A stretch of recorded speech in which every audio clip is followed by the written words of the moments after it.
আসসালামু আলাইকুম ভাইয়ার ও আফারা। আজকে দেহিতে প্রথমবার চাল কইতে হেপর রুটি পিঠা বানাইছি। আর সাথে থাকবে চিংড়ি মাছের ঝোল। চিংড়ি মাছের ঝোল দিয়ে রুটি পিঠা খাওয়ার যে স্বাদ, এটা যারা খাইছেন তারা কিন্তু সবাই জানেন। তো প্রথমবারই কিন্তু আমি দেহিতে চাল করবো।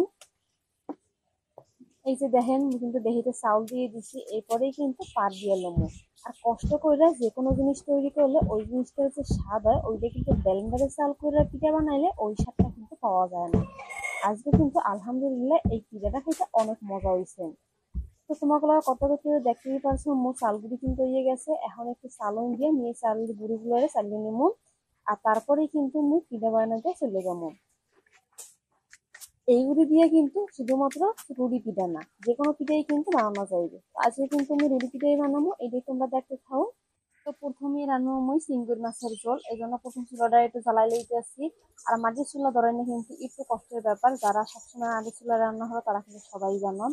এই যে দেখো খুব সুন্দরভাবে কিন্তু চুলাটা আমি জ্বালাই লইছি। এখন মই মাটির হাঁড়িতে এই চিংড়ি মাছের ঝোলটা রান্না হবো। একদম রেগুলার যে মশলাগুলো দেয় ওই মশলাগুলো দিয়ে কিন্তু রান্না হলো, এতেও কিন্তু খাইতে অনেক মজা লাগে। তো প্রথমে আমি কিন্তু হাঁড়িতে দিয়ে দিচ্ছি পরিমাণ মতো তেল, এরপর দিয়ে দিচ্ছি পেঁয়াজ বাটা, আর দিচ্ছি রসুন বাটা আর আদা বাটা। আর এরপর দিয়েছি নারিকেল বাটা। এই নারিকেল বাটা ছাড়া কিন্তু এই চিংড়ি মাছের ঝোলের কোনো স্বাদই তোমরা পাবা না। তো এখন কিন্তু এই মশলাগুলো আমি একটু গুঁড়ো লমু, তারপরে দিয়ে দিই গুঁড়া মশলা। এখানে প্রথম দিয়ে দিতে আছি স্বাদ মতো লবণ,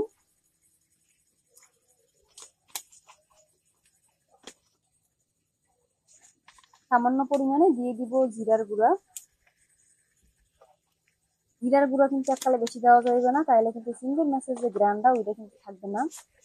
এরপর দিয়ে দিয়েছি মরিচের গুঁড়া, মুই যেমন জাল খাই ওই ধরনের কিন্তু আমি মরিচের গুঁড়া দিয়ে দিয়েছি। তারপর দিব হলুদের গুঁড়া। ব্যাস এতটুকু মশলা দিয়ে কিন্তু আজকে মুখ রান্না কমপ্লিট হয়ে যাবে।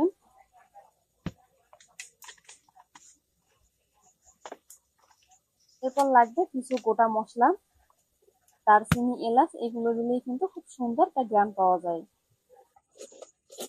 এখন একটু সময় নিয়ে মশলাটা ভালো বাইলে কষাইতে হইবে। যত ভালো বাইলে মশলা কষানো হবে এই ঝোলটা খাইতে কিন্তু তত বেশি মজা লাগবে।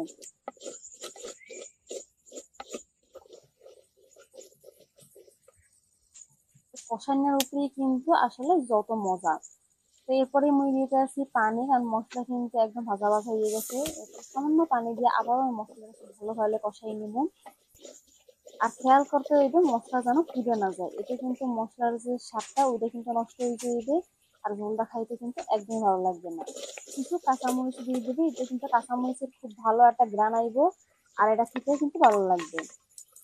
তো এরপরে দিয়ে দিতে আছে আমার চিংড়ি মাছ। চিংড়ি মাছটা কিন্তু মশলা আগে একবার কষিয়ে নিতে হবে, যাতে চিংড়ি মাছের যে গ্রানটা ওইটা একদম মশলা ছড়াইয়ে যায়। সময় নিয়ে এখন খালি মশলাটা কষাই নিব। আর যত ভালো বাইলে মশলাটা কষানো হইবে এই ঝোলটা খাইতে কিন্তু তত বেশি মজা লাগবে। বরিশালের মানুষ কিন্তু প্রায় এই ঝোলটা রান্না হইলে হয়তো রুটি পিঠা বানায়, তারা জানে কিন্তু এটার টেস্ট কেমন হয়। তো মশলা কিন্তু আমি খুব ভালো হইলে কষাই নিয়েছি। আর এখন দিয়ে দিব পরিমাণ মতো পানি। আমি যতটুকু ঝোলের ঘনত্ব রাখতে চাই ঠিক ততটুকু পরিমাণে পানি দিয়ে দেবো, তারপরে জাল দিয়ে নেবো 10 মিনিটের মতো। ব্যাস তাইলেই কিন্তু মোর এই চিংড়ি মাছের ঝোল রান্না এককালে শেষ। একদম অল্প সময়ে কিন্তু এই চিংড়ি মাছের ঝোলটা তৈরি হয়ে যায়, আর সাথে যদি থাকে গরম গরম রুটি পিঠা, তাহলে তো আর কোনো কথাই থাকে না। চিংড়ি মাছের ঝোলটা কিন্তু রান্না করা হয়ে গেছে, এখন মেয়েদের চুলার দিয়ে আমরা লিখেছি। আর এখন মুই এই পিঠার ফ্যানে আদার যে ডোটা ওইটা তৈরি করে নেবো। তো কড়াইতে আমি পরিমাণ মতো পানি দিয়ে দিয়েছি, এরপর দিয়ে দিয়েছি স্বাদ মতো লবণ। এখন খালি পানিতে বলক হওয়ার জন্য অপেক্ষা করতে হবে। এই যে দেখো আমার পানিতে বলক চলে এসেছে, এখন চাউলের গুঁড়োগুলো দিয়ে দিব। আর এরপর একটু হালকা হাতে নাড়িয়ে দেবে, যাতে চারোপাশে খুব ভালোভাবে পানির বাষ্প উঠতে পারে, তাহলে কিন্তু এই চাউলের গুঁড়ো আর কাঁচা থাকবে না। হালকা হাতে একটু লাগিয়ে দিচ্ছি, এখন এটা ঢাকনা দিয়ে দিব কিছুক্ষণের জন্য। 2-3 মিনিটের মতো ঢাকনা দিয়ে তুলেই কিন্তু এই চাউলের গুঁড়োগুলো কিন্তু একদম খুব ভালোভাবে সিদ্ধ হয়ে যায়, কোনোভাবেই কিন্তু কাঁচা থাকে না। ব্যাস 3 মিনিট পর এটা আমি খুব ভালো ভাইলে এককালে মিশিয়ে নেবো পানিগুলোকে। খেয়াল রাখবা যে পানি যেন সম্পূর্ণ গুঁড়িতে একদম খুব ভালোভাবে মিশে যায়, আর নাহলে কিন্তু চাউলের গুঁড়িটা কাঁচা থাকতে কিন্তু। এখন এই গরম গরম মেয়েটা ছড়া প্লেটে দাঁড়িয়ে লইতে আছে। গরম গরম থাকা অবস্থায় কিন্তু এগুলোরে একদম খুব ভালোভাবে মুছে নিতে হইবে।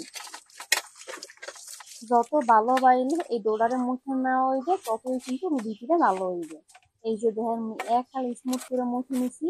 এখন মুই যতটুকু আকার রুটি বানাইতে চাই ওই আকারে কিন্তু কাজ দিলাম, তারপর কিন্তু এককালে বেলে লইলি আমার রুটি দিয়ে শেষ। তো আপনারাই কি এইভাবে রুটি পিঠা বানান? অবশ্যই কিন্তু আমার কমেন্ট করে জানাই দিবেন।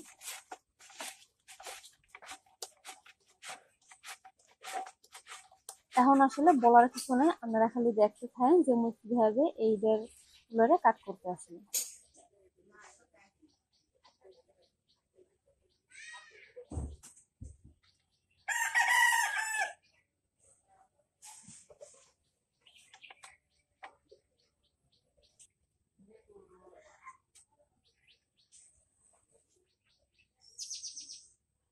তাই এটা কাটার সময় কিন্তু অবশ্যই খেয়াল করতে হবে এককালে যেন পাতলাও না হয়ে যায় আর এককালে কিন্তু মোটাও না হয়ে যায়। পাতলা হলে কিন্তু রুটিগুলো এককালে ছোট ছোট হয়ে যাবে, আর যদি মোটা হয় তাহলে কিন্তু রুটিগুলো এককালে বড় বড় আর মোটা মোটা হয়ে যাবে, এতে কিন্তু দেখতে ভালো লাগবে না। চেষ্টা করবেন এককালে একই সাইজের কাটার, তাইলে কিন্তু সবগুলো রুটির সাইজ একই রকমের হয়ে যাবে। তখন কিন্তু এগুলোর মধ্যে আমি একটু নিয়ে নিছি আর গুঁড়ি লাগাই এভাবে করে গোল একটা রুটি বানিয়ে নিয়েছি। তো সবগুলো রুটি বেললে এরপরে কিন্তু মুজে আমার এই রুটিগুলো বাজবে। আর রুটি পিঠা কিন্তু যত পাতলা ততই কিন্তু খাইতে বেশি মজা লাগে।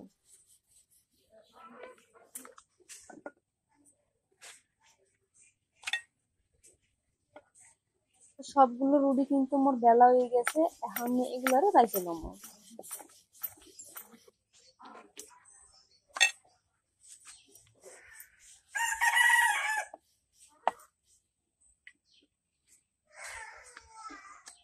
তাওয়া কিন্তু মোর গরম হয়ে গেছে, এখন ওই রুটিগুলোর একটু মুছে লইছি যাতে ঘুরি না খায়, এতে কিন্তু রুটিগুলো একটা লালসা হয়ে যায় আর রুটিগুলো দেখতে কিন্তু ভালো লাগে না।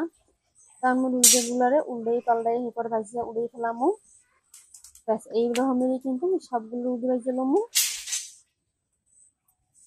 রুটি পিঠা বানাইতে জানলা কিন্তু খাইতে কিন্তু সময় এককালই কম লাগে।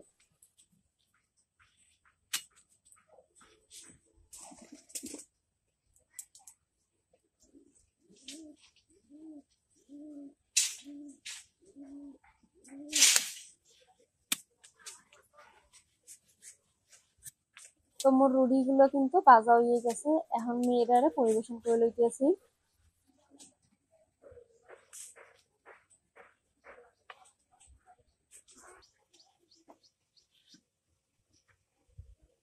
গরম গরম রুটি পিঠা আর সাথে চিংড়ি মাছের ঝোল, এইটা মোর পরিবারের সবাই এত বেশি পছন্দ করে যে আমরাও কি কমো।